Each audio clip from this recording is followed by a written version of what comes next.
Hello sir, పొరపాటున మీ తాతయ్య గారు బస్ కింద పడి అనిపోతుంది, పరిస్థితి ఏంటి సార్? అయ్యో, okay okay okay, cool cool cool. Jagan అన్న రాకపోవడం వల్ల మీ ఫీలింగ్ ఏంటి? దొంగ సచ్చినోడు వాడు రాకపోవడం మంచిది.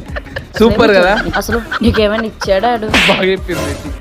ఎక్స్క్యూజ్ మీ సార్, చెప్పండి. కూటమి ప్రభుత్వం వచ్చిన తర్వాత మీ ఫీలింగ్ ఏంటి సార్? సూపర్ బాబు, ఆయన ఉంటేనో కళ, ఆయన ఉంటే అభివృద్ధి అభివృద్ధి. Thank you sir. ఏంటి మమ్మీ ఎవడు? ఏవేవో క్వశ్చన్స్ అడిగి వాళ్ళ రియాక్షన్స్ తీసుకున్నాం కదా సార్. ఎందుకు సార్? నాలో ఉన్న క్రియేటివిటీ మొత్తం బయటికి తీసి జగన్ ఓడిపోయిన తర్వాత మీ ఫీలింగ్ ఏంటి సార్? అయ్యో, ఫస్ట్ కూడా ఓవర్ యాక్షన్ చేశాడుగా, ఆ క్లిప్ తెచ్చి ఇక్కడ యాడ్ చేసేయి. కూటమి ప్రభుత్వం గెలిచిన తర్వాత మీ ఫీలింగ్ ఏంటి? అసలు నీకేమైనా ఇచ్చాడాడు? ఇంతకుముందు ఒక ఆమె బట్టల మీద ఓవర్ యాక్షన్ చేసిందిగా, అది యాడ్ చేసి. అమ్మ బాబోయ్, జగన్ అధికారం ఉన్నప్పుడు మిమ్మల్ని ఎలా చూసుకునేవాడు సార్? సూపర్ బాబు, ఆయన ఉంటేనో కళ. ఇంతకుముందు ఒక బట్ట బుర్రోడు ఎక్స్ట్రా చేశాడు కదా, ఆడికి యాడ్ చేసి. ఈ అమ్మ చెత్త నా కొడక.